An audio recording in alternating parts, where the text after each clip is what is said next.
Voici une histoire qui, je sais, vous intéressera, car elle m'a été demandée à maintes reprises. J'ai reçu de nombreux témoignages de personnes à qui des choses étranges sont arrivées alors qu'elles écoutaient mes histoires. Quand j'avais 15 ans, il m'arrivait de dormir chez mon ami JT. Sa chambre, aménagée dans un loft, occupait tout un étage et était reliée au grenier par un demi-escalier. Plus jeune, nous organisions d'immenses parties de cache-cache dans sa maison avec d'autres amis et son frère. JT a grandi dans cette vaste demeure, entouré uniquement de sa mère et de son frère. Le divorce de ses parents n'avait pas altéré leur train de vie, car son père, toujours fortuné, continuait de financer leur logement. Sa mère, une femme d'une quarantaine d'années, avait pour habitude de se rendre en ville chaque soir, vêtue de pantalons blancs moulants, une tenue qu'il trouvait excessive. Adolescent, vers 14 ou 15 ans, JT ne saisissait pas pleinement la nature de ses sorties nocturnes. Mais il savait que cela signifiait souvent avoir la maison pour lui tout seul pendant les week-ends. Et ce soir-là, c'était précisément l'un de ces soirs. Nous avons partagé un peu d'herbe et passé des heures à nous affronter à Super Smash Bros. Plus tard, l'envie nous a pris de regarder, avec une pointe d'ironie, des vidéos de Mr. Nightmare. Nous étions absorbés par la 3e vidéo, une compilation d'histoires d'horreur sur des livreurs de pizza. Ironie du sort, cela nous a donné une envie irrésistible de commander une pizza. Nous avons donc appelé l'une des rares pizzerias des environs encore ouvertes après 10 heures du soir. Alors que nous terminions la vidéo en cours, nous avons lancé une histoire d'horreur tirée de Craigslist. Au moment même où l'une des histoires commençait à réellement nous glacer le sang, un fracas retentit depuis le grenier. Le fracas d'une boîte renversée, le bruit de jouets en plastique éparpillés. Un frisson nous parcourut, JT et moi. Nos regards se croisèrent, paniqués. Nous nous précipitâmes pour mettre la vidéo en pause, mais JT laissa échapper un cri, appelant le nom de son frère aîné, qui ne devait pas être là. Notre premier réflexe fut de penser qu'il s'agissait d'une mauvaise blague de sa part, une tentative de nous effrayer.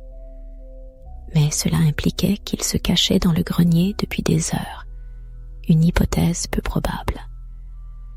Étant donné que nous étions déjà plongés dans des vidéos effrayantes, cette intrusion inattendue ne fit qu'amplifier notre malaise, transformant l'atmosphère en quelque chose de véritablement angoissant.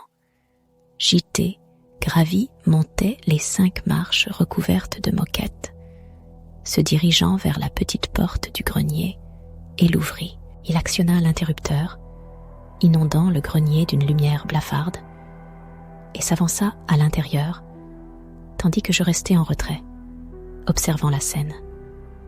Sans hésitation, il annonça qu'il avait identifié la source du mystère. Là, gisant au milieu de la pièce, une boîte débordant de voitures Hot Wheels s'était renversée, libérant son précieux chargement sur le plancher poussiéreux. Un véritable trésor miniature éparpillé aux 4 coins du grenier. Il laissa les petites voitures miniatures telles quelles, promettant de remettre de l'ordre dans ce chaos miniature le lendemain. L'attente serait longue, mais le spectacle de ces bolides colorés abandonnés dans la pénombre du grenier avait quelque chose de fascinant. Il quitta le grenier, refermant la porte du placard derrière lui. À cet instant précis, la sonnette retentit, nous faisant sursauter. La tension palpable de la dernière demi-heure avait mis nos nerfs à vif. Nous descendîmes pour régler la pizza, attrapant au passage des assiettes et des couverts. après avoir entamé notre repas dans la cuisine, nous avions l'intention de remonter avec le reste de la pizza dans sa chambre. Cependant, alors que nous étions encore en bas, un bruit étrange parvint de l'étage, semblant provenir du grenier.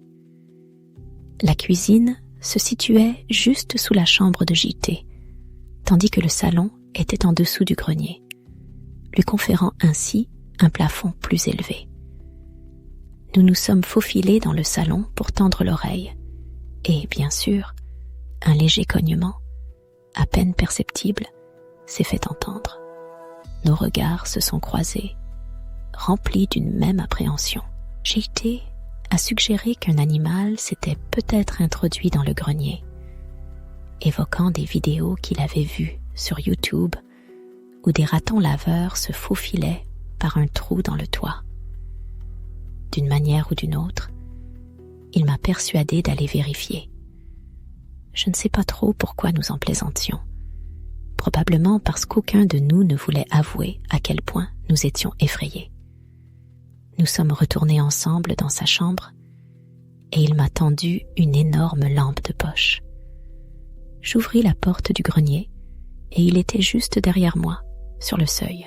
J'allumai une énorme lampe torche qui faisait aussi radio et entrai. Mon regard se posa sur un tas de petites voitures éparpillées. Puis, j'observais cette ville de piles de cartons. « Pourquoi est-ce que je fais ça ?» demandai-je agité. Il se contenta de rire et me dit de continuer à chercher. Je m'enfonçai un peu plus dans le grenier pour regarder derrière une haute pile de cartons. Et soudain, je sentis 2 mains dans mon dos me pousser. Je trébuchais, manquant de tomber, et j'entendis le rire de JT derrière moi. Je lui dis qu'il était un crétin. Soudain, suite à mon trébuchement maladroit et bruyant, un mouvement attira mon attention derrière un amas de cartons. Avance prudemment de quelques pas. La lumière de ma lampe torche perça l'obscurité. Horrifié, je découvris un homme recroquevillé derrière les boîtes, son regard fixe sur moi.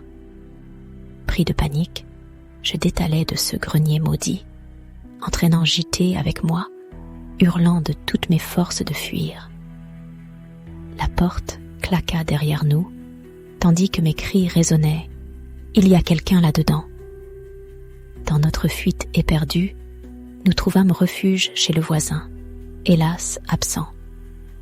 C'est sur les marches de sa maison que, le cœur battant, nous composâmes le numéro des urgences, le 911.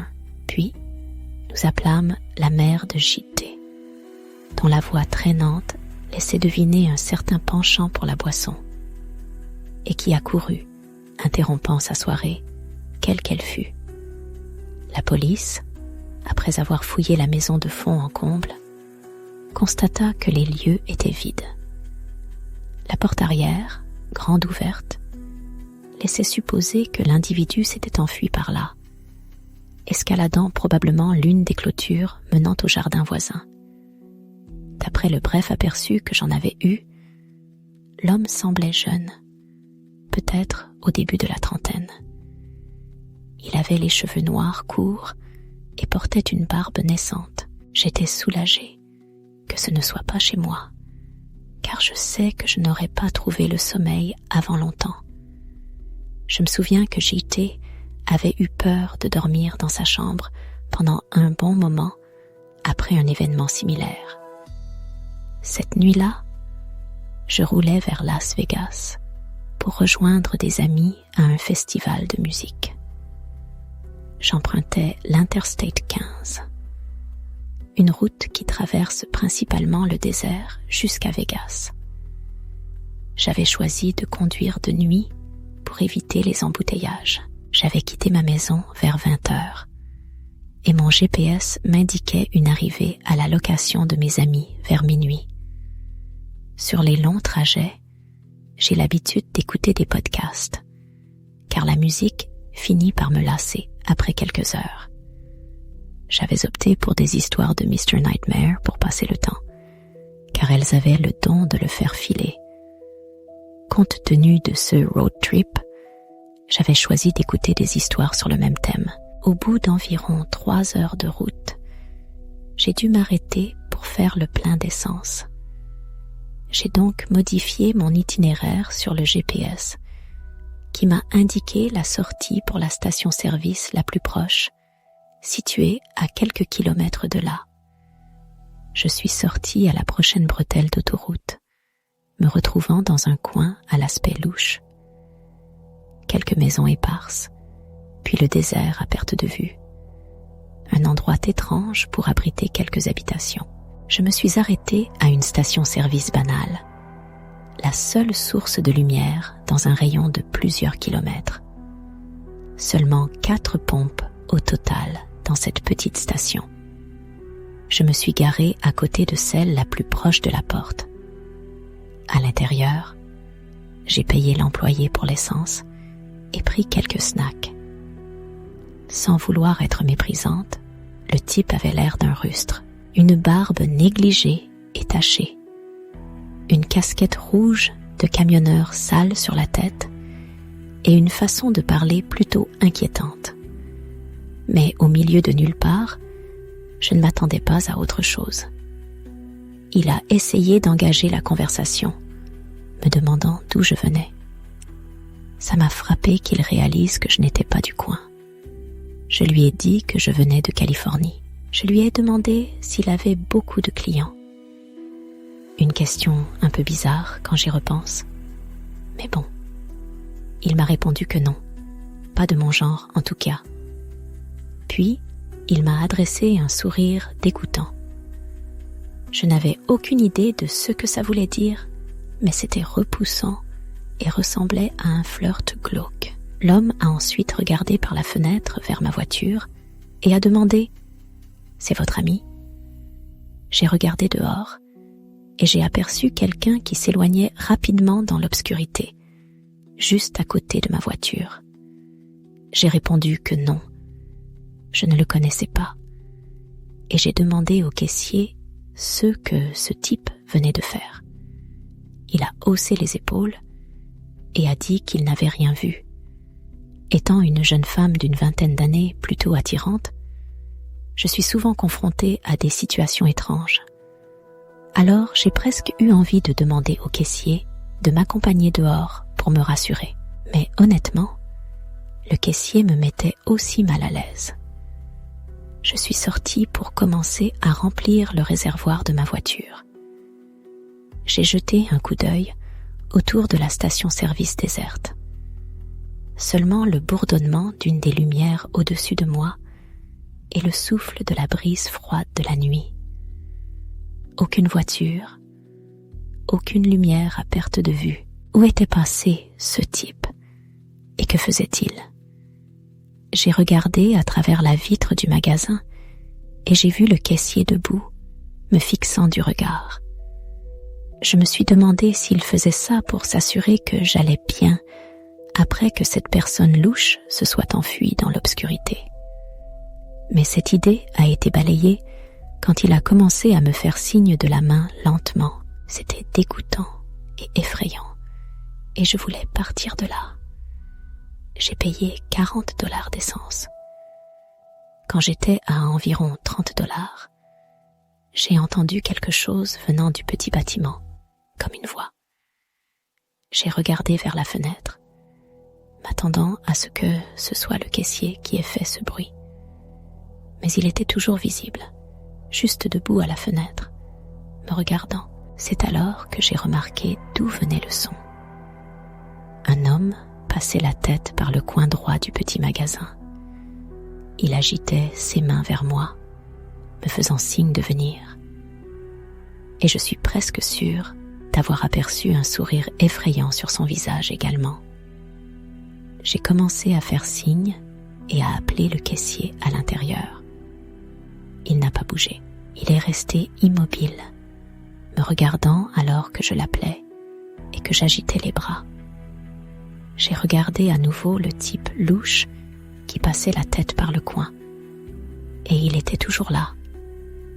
Mais maintenant, Il ne se cachait plus derrière le mur. Il était complètement exposé, jusqu'à ce qu'il remarque que je l'avais remarqué. L'ombre se mouvait vers moi, menaçante. Dans un geste brusque, je retirai le pistolet de la pompe à essence, le laissant pendre, inerte. Un appel désespéré au caissier resta sans réponse, son regard vide fixé sur moi. La peur me serra la gorge. La scène semblait tout droit sortie d'un récit de Mr. Nightmare. Me précipitant dans ma voiture, je démarrai en trombe, regagnant la route déserte, puis l'autoroute, le cœur battant la chamade. L'adrénaline inondant mes veines. Inutile de dire que Mr. Nightmare resta silencieux pour le reste du trajet. 1 heure plus tard, enfin en sécurité dans mon Airbnb.